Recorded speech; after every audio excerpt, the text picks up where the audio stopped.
नमस्कार दोस्तों, सर जी क्लासेस में आपका स्वागत है। तो हम लोग केमिस्ट्री देख रहे थे एसएससी और सीएचएसएल एग्जाम के लिए।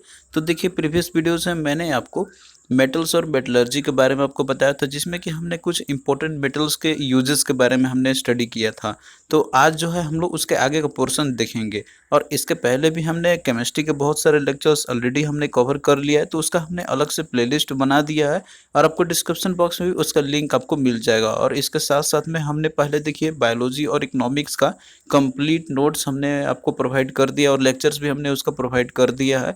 तो आप लोगों को भी डिस्क्रिप्शन बॉक्स में लिंक मिल जाएगा लेक्चर्स का और पीडीएफ का भी, तो वहाँ से जाके आप लोग उसको बाय कर सकते हैं आप लोग। और ज्योग्राफी का भी हम लोग जैसे कवर कर रहे हैं, तो इसका भी पीडीएफ हमने ऑलरेडी प्रोवाइड कर दिया है। तो सभी चीज़ों का आपको डिस्क्रिप्शन बॉक्स में जो है लिंक आपको मिल जाएगा। तो आप लोग जो है वीडियो को भी देख सकते हैं और पीडीएफ भी जो है आप लोग बाय कर सकते हैं वहाँ से। तो चलिए स्टार्ट करते हैं हम लोग आज का लेक्चर। तो जैसे कि पिछले क्लास में मैंने आपको मेटल्स के बारे में आपको बताया था, जो भी इंपॉर्टेंट मेटल्स है, तो उसी सीरीज को आज हम कंटिन्यू करेंगे। तो इसमें हम लोग मेजरली एलॉयज को फोकस करेंगे। तो इसमें देखिए जो एलॉयज में जो मेजरली जो कंपोजिशन होते हैं, तो उसमें बहुत सारे मेटल्स का कम्बिनेशन से बनाए जाते हैं। तो जिसमें कि कॉपर एक इम्पॉर्टेंट मेटल है, जो कि बहुत सारे जो एलॉयज होते हैं तो उनके कंपोजिशन में इनको भी ऐड किया जाता है। तो कॉपर मेनली जो है, तो ये इनका एक्सट्रैक्शन किया जाता है कॉपर पायराइट से। और इनका जो यूजेस है बहुत सारे, जैसे कि इनका जैसे कि हाउस होल्ड यूटेंसिल्स हो गया, उनको बनाने में यूज़ किया जाते हैं। इसके अलावा जो एलॉयज होते हैं उनमें भी इनका यूज़ किया जाता है, और साथ में कॉइन्स में, तो कॉइन्स बनाने में भी इनका यूज़ किया जाता है। तो इसीलिए इनको कॉइनेज मेटल भी बोला जाता है कॉपर को। तो यहाँ पे देखिए जो भी एलॉयज होते हैं कॉपर के, यानी कि जो कंपोजिशंस होते हैं इनके कम्बिनेशन में बनाए जाते हैं साथ में यूज़ करके। तो यहाँ पे सारा कुछ दिया हुआ है, जैसे एलॉयज है और कंपोजिशन वो कौन कौन से मेटल को होते हैं इसमें, और इनका यूजेस जो है कहाँ पे यूज हम लोग करते हैं। तो सबसे पहले देखिए ब्रास है। तो ब्रास जो एलॉयज है, तो इसमें कंपोजिशन होता है कॉपर का और जिंक का। तो इसमें जो है कॉपर का ज़्यादा ज़्यादा इसमें कंपोजिशन रहती है, लगभग 70%, और जिंक का रहता है इसमें 30%। तो इसका देखिए यूजेज हम लोग करते हैं आइडल्स बनाने में, यानी कि जो मूर्तियाँ होती है उसको बनाने में। इसके अलावा जो यूटेंसिल्स होते हैं तो उनको भी बनाने में इनका यूज़ किया जाता है। फिर अगला देखिए ब्रोंज है। तो ब्रोंज जो है, तो इसमें देखिए कंपोजिशन होता है कॉपर और टीन का। इसमें देखिए कॉपर का जो रहता है कंपोजिशन 88% रहती है, और टीन का जो है ओनली 12% रहती है। तो इनका देखिए यूज़ क्या आता है ब्रोंज का, जैसे कॉइन्स बनाने में हो गया, और जो बेल्स होते हैं उनको बनाने में यूज़ किए जाते हैं। यहाँ पे देखिए एरो ये जो लगा हुआ है ये गलत लगा हुआ है, ये आप लोग जर्मन सिल्वर में ये इसका है, इसके साथ में आप लोग इंक्लूड नहीं करना। तो जर्मन सिल्वर का देखिए जो एलॉय यहाँ पे है, तो इसमें देखिए जो कंपोजिशन होता है इसका होता है कॉपर का, जिंक का और निकेल का। तो इन तीन मेटल का जो है कंपोजिशन होता है जर्मन सिल्वर। तो कॉपर जिसमें कि 60% होता है, और जिंक 25%, और निकेल रहता है इसमें 15% रहता है। तो इसका भी देखिए आइडल्स बनाने में यूज़ किया जाता है जर्मन सिल्वर का। और इसके अलावा जो ज्वेलरी वगैरह जो रहते हैं तो उसमें भी यूजेस किए जाते हैं इसको। तो ये चीज़ है आपको याद रखना है। इनमें से क्वेश्चन आपका जो पूछा जाता है कि जैसे आपका एलॉयज है तो इसमें कौन कौन से जैसे कंपोजिशन होता है मेटल की, ये तो है ही, साथ में आपके इसके जैसे यूजेस भी पूछ लिए जाते हैं, तो दोनों आपको याद रखना है। फिर अगला देखिए रोल्ड गोल्ड का है। तो रोल्ड गोल्ड जो है, तो इसमें भी देखिए कॉपर और एल्युमिनियम का जो है ये कंपोजिशन होता है इसके अंदर में। तो ये एलॉयज है कॉपर और एल्युमिनियम का, जिसमें कि कॉपर रहता है 90% और एल्युमिनियम रहता है ओनली 10% रहता है। तो देखिए जो रोल्ड गोल्ड है इसका भी यूज़ करता है ज्वेलरी बनाने में। फिर अगला देखिए गन मेटल है। तो गन मेटल जो है, तो ये कंपोजिशन है कॉपर, टीन और जिंक का, जिसमें कि कॉपर 88% होती है, टीन 10% और जिंक है 2% रहती है। और इसका देखिए यूज़ किया जाता है जैसे गन के जो पार्ट्स होते हैं, यानी गन गन के जो पार्ट्स होते हैं वो मशीन जो होते हैं उसके, तो उन सभी चीज़ों के लिए यूज़ किया जाता है। फिर अगला देखिए बेल मेटल है। तो बेल मेटल में कॉपर और टीन का कंपोजिशन होता है, जिसमें कि कॉपर 80% होता है और टीन जो है ओनली 20% होती है। तो इसका जो यूज़ हम लोग करते हैं जैसे बेल्स बनाने में, आइडल्स बनाने में और कॉइन्स को बनाने में यूज़ किए जाते हैं। तो ये सारे जो इंपॉर्टेंट जो भी एलॉयज आपके हैं कॉपर के, जिसमें कि आप देख रहे हैं सभी में इनका कंट्रीब्यूशन है, तो ये आपको याद रखना है। फिर देखिए नेक्स्ट जो इम्पोर्टेंट मेटल है वो है प्लेटिनम है। तो प्लेटिनम को हम लोग इसको वाइट गोल्ड भी बोलते हैं हम लोग, और इसको जो है एडम्स कैटलिस्ट भी बोला जाता है। अब देखिए क्वेश्चन आपका इस तरह से ही पूछा जाता है कि किसको वाइट गोल्ड बोला जाता है, तो वो आपका प्लेटिनम हो जाएगा। तो ये भी आप लोग याद रखना।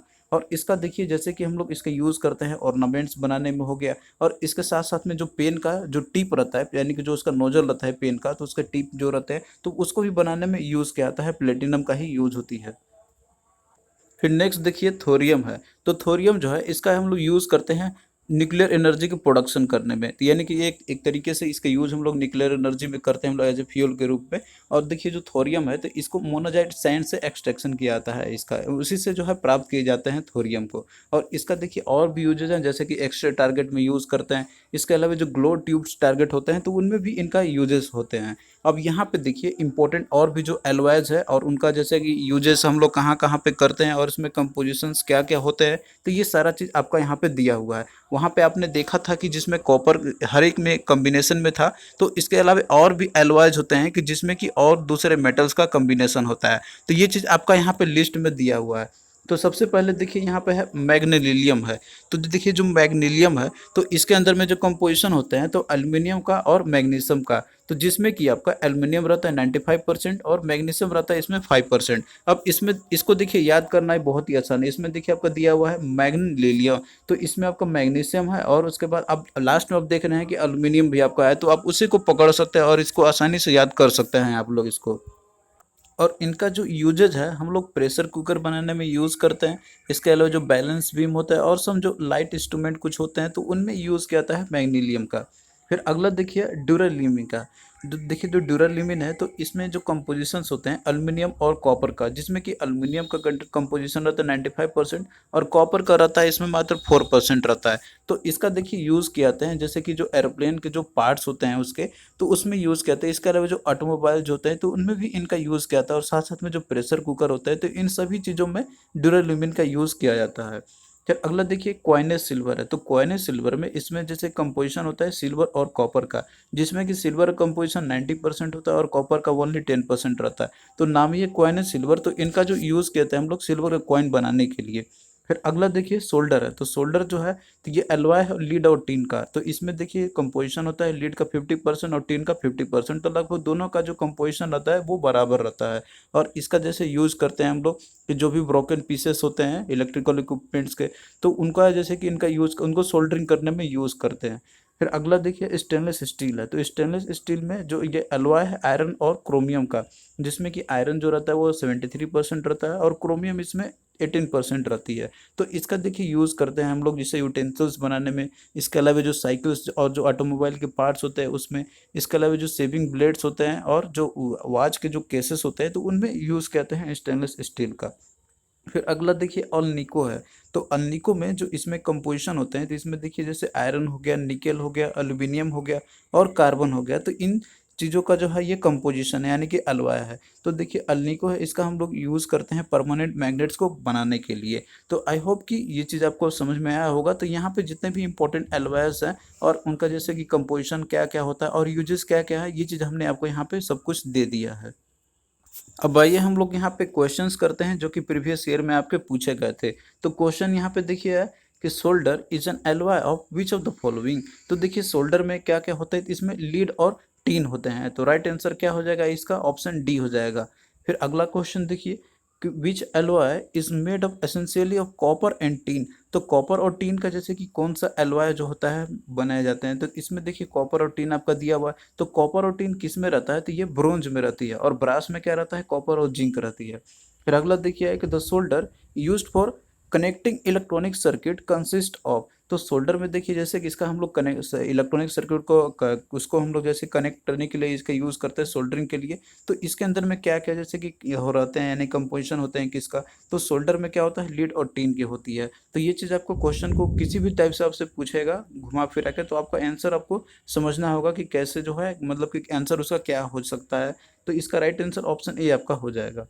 फिर अगला क्वेश्चन देखिए कि brass is an alloy of which of the following metal. तो ब्रास ये एलॉय होता है कि इसका कॉपर और जिंक का। तो राइट आंसर क्या हो जाएगा इसका, ऑप्शन ऑप्शन बी आपका हो जाएगा। और कॉपर और टीन जो होता है तो ये देखिए किसका होता है, तो वो ब्रोंज का होता है। तो ये सारा चीज़ आप लोग याद रखना। अब आइए हम लोग यहाँ पे सीमेंट के बारे में देखते हैं क्योंकि इनसे भी आपके क्वेश्चन पूछे जाते हैं। तो देखिए सीमेंट जो है तो ये एक मोस्ट इंपॉर्टेंट बिल्डिंग मटेरियल्स है और लगभग सारे कंस्ट्रक्शन एक्टिविटीज़ में इनका यूज़ किया जाता है।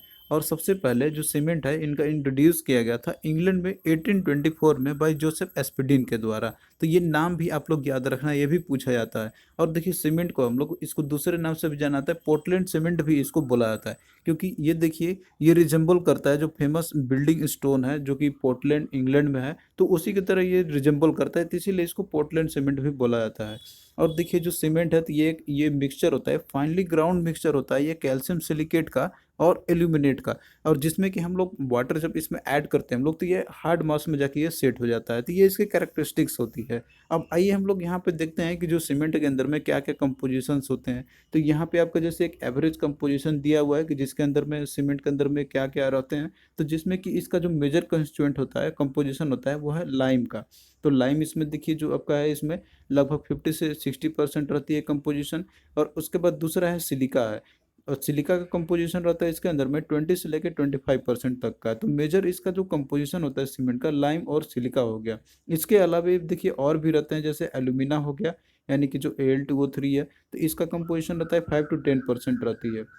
फिर अगला देखिए है मैग्नीशियम ऑक्साइड का है, तो मैग्नीशियम ऑक्साइड का जो कंपोजिशन रहता है इसके अंदर में वो 2 to 3% रहती है। और इसके साथ में फिर हेमेटाइट भी रहती है जो कि 1 to 2% रहती है। और उसके बाद फिर सल्फर ट्राइऑक्साइड भी रहती है जो भी ये भी 1 to 2% के बीच में ये रहती है। अब इसमें देखिए जो मेजर कंपोजिशन इसके अंदर में, अब जैसे अब यहाँ पे मैंने आपको बताया कि ये लाइम होती है, तो इसमें ऐसा नहीं है कि जैसे लाइम इतना है तो और बाकी जो भी इसके अंदर में रिप्रेजेंट रहते हैं तो उनको किसी भी रेशियो में लिया जा सकता है, उनका एक फिक्स रेशियो होना चाहिए।